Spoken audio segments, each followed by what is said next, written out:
Pour l'analgésie, gestion de la douleur. Oui, oui, et oui, et oui, et oui. Le malade, quand il vient, un polytraumatisé, il est conscient, il a mal. Le fémur, ça fait vraiment mal. Ah, d'accord, le fémur, ça fait vraiment mal. Et le malade, il a reçu un coup, un traumatisme. Et donc, immobiliser déjà le fémur, ça va procurer une stabilité de la fracture et donc va minimiser la mobilisation et donc on va minimiser la douleur. Mais en même temps, on doit donner de l'analgésie multimodale. Ce qu'on a entre les mains. Ce qu'on a entre les mains. Pourquoi pas la morphine? Pourquoi pas la morphine? D'accord? Surtout si c'est un réanimateur qui est à côté du malade. Si le malade il est en soins intensifs ou il est à côté du bloc opératoire, ça sous-entend que le réanimateur il est à côté. D'accord? Donc l'anesthésiste il est avec, on travaille en équipe, il y a l'anesthésiste, il y a le résident, il y a l'assistant, et donc on peut, pourquoi pas, aller à la morphine, mais on peut donner l'analgésie multimodale, on peut donner du paracétamol, mais le paracétamol quand la douleur elle est je veux dire très importante, ça va pas soulager. Donc, mais il faut faire vite aller sur table opératoire et endormir le malade et en post-op. Bien sûr, on peut poursuivre l'analgésie en post-op, l'analgésie multimodale en post-op. D'accord. La douleur post-op cherche de nouveaux remèdes. Oui, oui, oui, oui.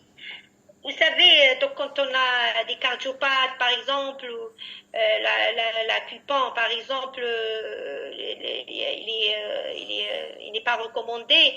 Et donc la douleur post-opératoire, c'est vrai, on peut faire l'analgésie multimodale, on peut varier sur plusieurs récepteurs, hein, on peut varier sur plusieurs récepteurs, mais elle reste des protocoles de service et elle reste par rapport à la disponibilité de ce qu'on a comme analgésique à disposition. D'accord. Donc, bien sûr, le post-op, il faut soulager. Il n'y a pas que le pré-op, il n'y a pas que le pré-op malade, on doit le soulager, on le soulage en post-op. Parce que c'est notre mission. On est des anesthésistes, c'est notre mission de soulager le malade. Notre rôle ne va pas s'arrêter au bloc opératoire. Il va continuer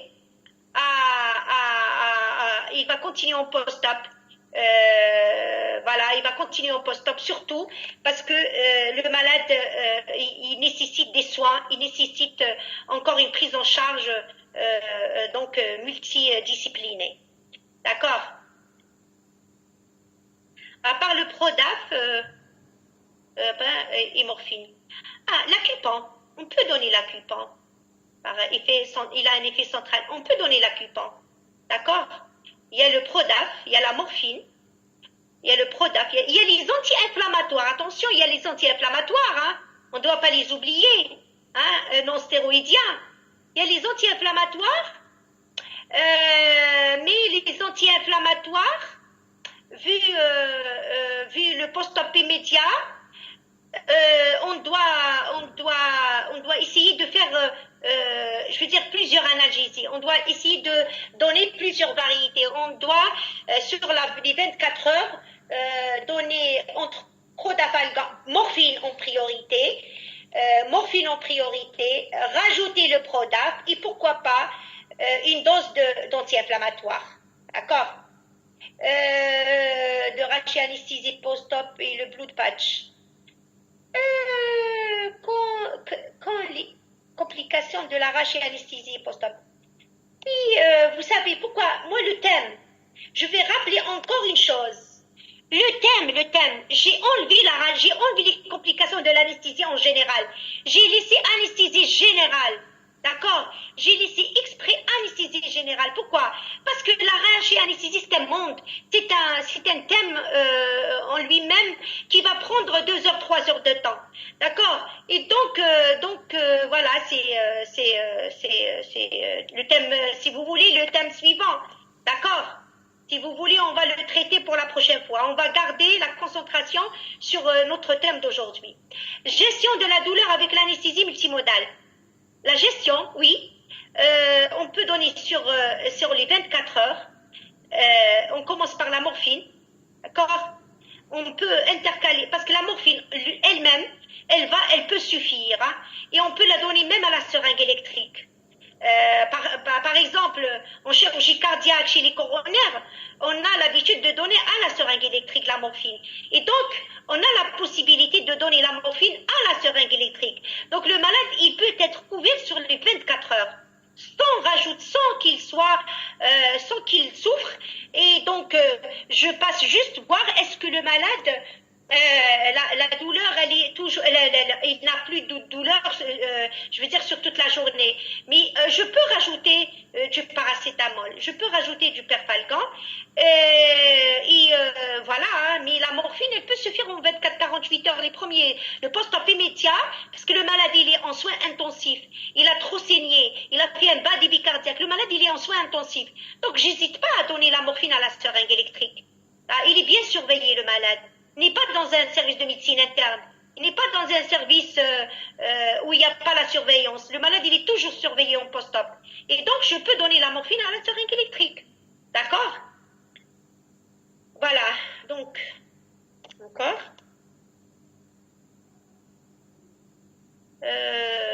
Parle-nous sur les complications de la transfusion massive et principalement du TACO et du TRALI. Oui. Le TRALI. Vous savez, quand on transfuse, on fait une transfusion massive. Sur les 24 heures, on fait plus de les 10 poches. 10 poches à 12 poches par 24 heures. On commence à parler de transfusion massive. Et donc, la transfusion massive, elle peut avoir des complications. Surtout, elle peut avoir des complications allergiques. Vous savez, les globules rouges, c'est un corps étranger. Les globules rouges, c'est un corps étranger. Et donc, le malade, il peut faire une réaction allergique aux récepteurs qui sont sur les globules rouges. Et donc, il peut faire une réaction allergique avec une localisation pulmonaire, par exemple, et il peut passer par un OAP. Parce que l'allergie contre les polynucléaires avec les mastocytes libèrent leurs produits au niveau du poumon. Moi, j'ai vécu chez un malade, un TRALI, qui est survenu, on peut dire, les 12 heures au post-op, après avoir fait une transfusion massive. Et donc, on avait un OAP. C'était un OAP lésionnel. C'était pas un OAP hémodynamique. Ah, c'était un OAP lésionnel parce que le TRALI, c'est quoi? Le malade, il va faire une réaction allergique avec de l'histamine qui va passer dans tout le corps et avec une libération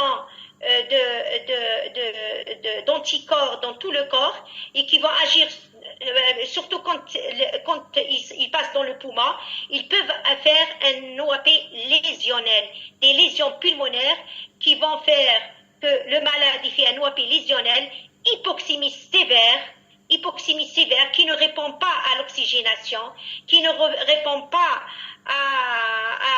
il faut l'intuber à l'oxygénation par voie nasale, je veux dire à l'oxygénation sans intubation.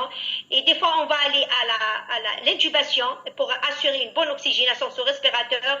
Mais vu l'hypoxémie réfractaire, c'est comme le Covid, vu que le syndrome il est lésionnel, vu que la membrane alvéolo-capillaire est détruite, vu que le ventricule droit, il va regarder le syndrome lésionnel, les cellules, la membrane alvéolo-capillaire avec les lésions comme un obstacle. Et donc, le malade, il va faire une insuffisance cardiaque droite secondaire. Quand il traîne un tube ventilé avec des syndromes lésionnels, il va avoir un côté droit cardiaque qui souffre de cause lésion pulmonaire. Et le malade, il meurt avec une insuffisance cardiaque associée avec une insuffisance respiratoire. D'accord? Donc, les complications de transfusion massive, moi j'en ai vu, surtout ça m'a marqué une fois, j'étais de garde, ça m'a marqué une fois, mais ça reste rare, ça reste vraiment rare. et c'est un sujet à communiquer quand il y a des malades.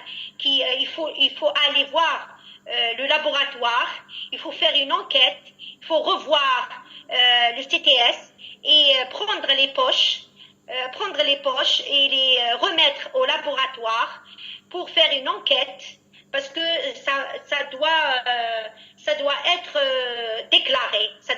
déclaré, d'accord, par l'intermédiaire du laboratoire et par l'intermédiaire des médecins épidémiologues, d'accord. Voilà, l'antibioprophylaxie. Ah, l'antibioprophylaxie. Ce malade, c'est un polytraumatisé qui vient de l'extérieur. Donc on va opérer le fémur et on va opérer l'hémopéritoine. Donc on peut commencer par une antibioprophylaxie simple comme le cifacidal, d'accord.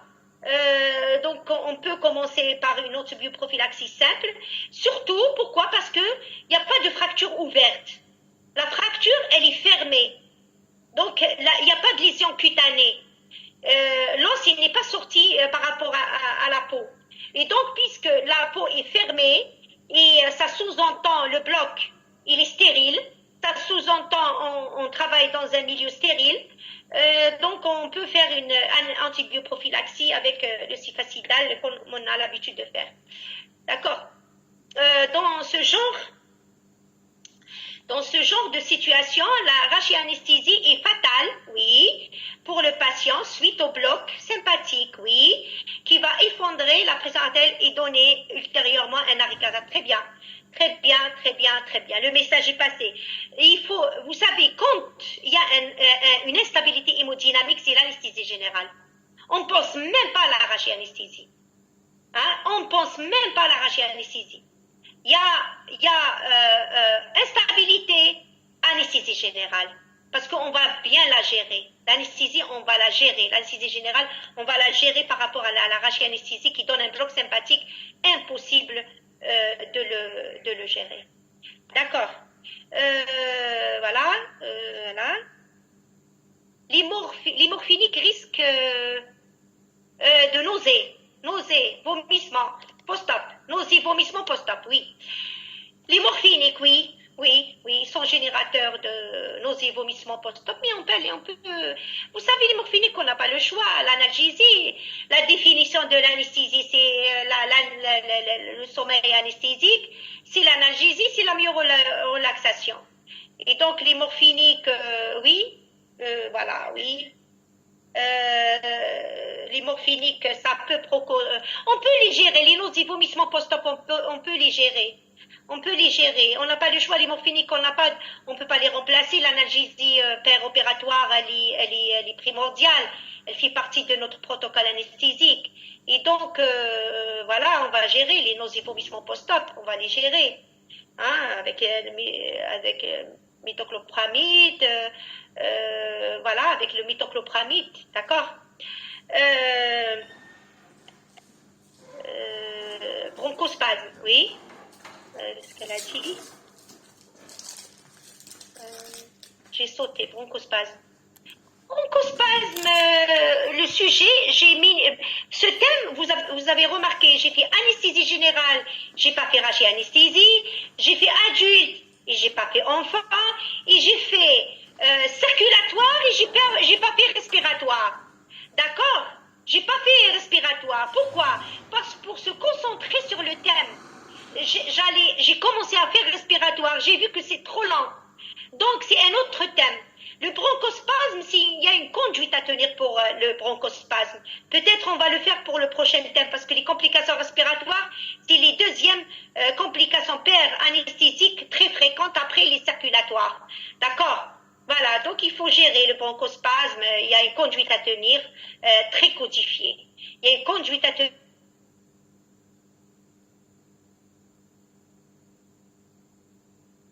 codifié péropératoire. D'accord? On va le détailler. Le seuil des drogues des catécholamines, non? Le seuil des drogues, le seuil pour ne pas épuiser les réserves de catécholamines. Regardez, je vais vous dire.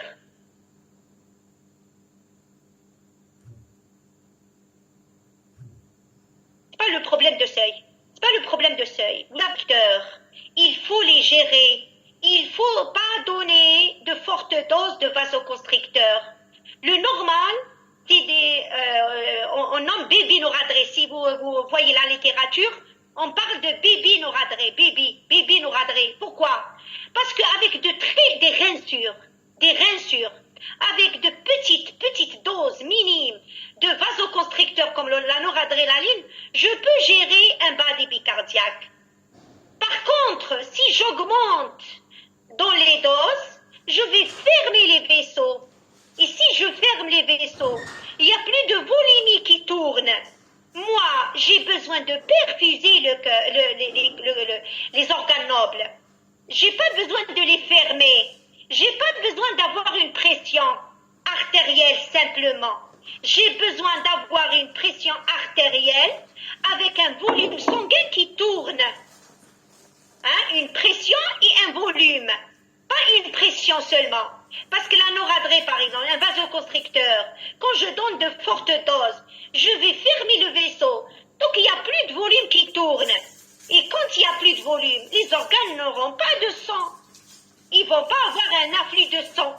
Donc ils vont être en détresse d'oxygène. Parce que le sang, finalement, c'est le sang qui transporte l'oxygène. C'est l'hémoglobine qui transporte l'oxygène. Et donc l'hémoglobine, la volémie, quand elle n'est pas dans les normes et on a foncé sur les catécholamines, on a foncé sur la noradrénaline, il n'y a plus de volémie, il n'y a plus d'hémoglobine qui transporte, je veux dire, dans les normes. Et donc, il y aura une souffrance des organes par rapport à l'oxygénation. Parce qu'il faut savoir que le sang, c'est le transporteur d'oxygène par l'intermédiaire de l'hémoglobine. Et donc, il faut avoir une volémie avant de fermer le malade. Il faut penser à la volémie. Donc, je dois fermer pour avoir une tension, d'accord, mais je dois transfuser le plus tôt possible. Je dois remplir avec de la qualité, avec du plasma précongelé, d'une manière convenable. Pourquoi le plasma? En plus de la qualité, les facteurs de coagulation, donc je vais ramener les facteurs de coagulation, je vais ramener un peu de fibrinogène. En même temps, je vais avoir une bonne pression oncotique. Et donc le volume, il va bien tourner. Et donc le rein, il va être bien perfusé. Le cœur, il va être bien perfusé. Le cerveau, il va être bien perfusé. Et donc avoir une volémie avant la vasoconstriction. En même temps, c'est juste pour gagner du temps. Après le vasoconstricteur, soit je diminue la dose, soit j'enlève une fois je règle le problème de volémie. Je peux enlever, je peux faire un sevrage, d'accord? Ou laisser une bébé noradré, ou laisser une dose minime à la seringue électrique. Salut, oui. Quelles sont les complications majeures post-opératoires de ce cas, complications majeures qu'il faut surveiller dans les 24 heures. Vous savez, les malades qui ont les fractures des os longs, les fractures des os longs, il peut faire une embolie graisseuse. Donc, il faut bien surveiller le malade du côté embolie graisseuse. En même temps, par rapport à la transfusion, si je transfuse beaucoup, donc je dois savoir, par rapport à la transfusion et par rapport à tout ce que je donne, je dois monitorer mon malade. Je dois monitorer la volémie du malade avec pourquoi pas une pression veineuse centrale. C'est vrai. Là, les dernières recommandations, la pression veineuse centrale, c'est juste pour l'hypovolémie. Le monitorage, il reste recommandé depuis 2024 dans à l'ASFAR, les recommandations françaises. Depuis 2004, on recommande de monitorer la pression veineuse centrale, sauf quand il y a une hypovolémie. Et le cas de ce malade, l'hypovolémie. Donc, je peux monitorer le malade avec une pression veineuse centrale. Et pourquoi pas, si j'ai un scope avec calibration du débit cardiaque, pourquoi pas, pour bien gérer, je veux dire, pour bien gérer l'optimisation du remplissage, pour bien gérer l'optimisation. D'accord? Le remplissage et bien sûr enlever la noradrée au bon moment. D'accord? Voilà. La seule solution pour sauver est le sang, oui. Le sang est bloc opératoire et opéré. Le sang, transfusion de qualité et bien sûr le mettre sur table opératoire pour l'hémostase. Arrêter le saignement. Donc la solution pour sauver le malade, bien sûr le sang, bien sûr les facteurs de coagulation, mais bien sûr la noradrée en attendant qu'on soit dans les normes d'hémoglobine. Mais le mettre sur table opératoire, c'est une extrême urgence. Pourquoi? Parce qu'on va arrêter le saignement. Donc, on va arrêter l'origine du mal. On va arrêter l'origine du mal. D'accord? Remplissage avec de la qualité. Explication. Très bien, j'ai expliqué, je réexplique.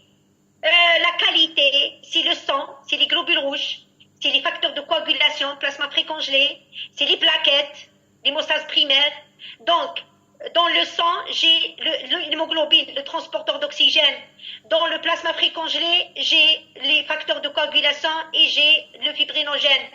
Dans les plaquettes, j'ai l'hémostase primaire. D'accord? Et en même temps, si par exemple, il y a une indication même à l'albumine.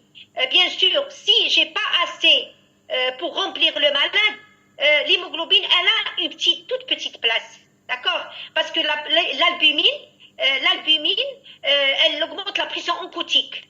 Et donc, j'aurai une volémie. Et si j'aurai une volémie, le rein, il va être bien perfusé, le cerveau bien perfusé et le cœur bien perfusé. D'accord? Et donc, ce que j'ai entre les mains, parce que quelques hôpitaux peut-être j'ai pas assez. Moi j'ai vécu ça fait pas longtemps une pénurie au niveau des produits labiles. D'accord? Donc ils nous donnent 1 kilo globulaire, 2 kilos globulaires, ils nous disent il n'y a plus. Et donc si j'ai pas de kilo globulaire suffisamment, j'ai pas de plasma précongelé suffisamment, j'ai pas de plaquettes suffisamment, je peux quand même utiliser par exemple l'albumine si j'en ai. D'accord? C'est au moins essayer de remplir avec de la qualité. Donc, vous avez compris, la qualité, c'est quoi? Bien sûr, de temps à autre, je peux donner un sérum salé. Mais le sérum salé, il va me diluer. Il va me diluer. Et il ne reste pas pendant longtemps dans le vaisseau. Il ne reste pas pendant longtemps dans le vaisseau. Et donc, rebelote. Donc, l'hypovolémie, elle va revenir. Donc, si je peux donner sans, même non, je veux dire, isogroupe isorésus, PFC, en même temps, je dois démarrer le plus tôt possible la noradrée, elle va me faire gagner du temps. Parce qu'elle ferme. Le vaisseau, quand il est fermé, c'est comme si le sang, il trouve un vaisseau fermé, c'est comme si le sang, pour le volume, il est adéquat pour je veux dire, il est fermé par rapport au diamètre. Donc le sang, même la quantité, elle est petite, c'est suffisant par rapport au diamètre de vaisseau qui est fermé par la noradrénaline. D'accord? Voilà, l'embolie graisseuse, vous savez, c'est des pétéchés qui s'installent, état hémodynamique précaire, c'est des emboles de graisse, des os lents qui vont aller emboliser un peu partout. Et donc c'est le pronostic, il est très réservé quand l'embolie graisseuse, elle est là. Oui, avec PVC, très bien, très bien, très bien. Ah, le message est passé. Celui qui a dit PVC, voilà ce que les recommandations PVC, elle a son indication quand le malade il a une hypovolémie. Elle perd ses indications en normo-hypervolémie, mais elle garde son indication quand il y a une hypovolémie. Donc, je peux monitorer pression, d'accord, moyenne surtout, la pression artérielle moyenne, qui est la pression de perfusion, et je peux monitorer par la PVC, avoir une PVC aux alentours de 8, 7, 8, c'est suffisant pour dire que la volémie, elle est dans les normes. D'accord? Parce que là, il faut raisonner volémie, volémie, volémie. D'accord? C'est vrai, je ferme avec la noradrée, mais il faut raisonner volémie, volémie et transporteur d'oxygène. Parce que le sang, c'est le transporteur d'oxygène. D'accord?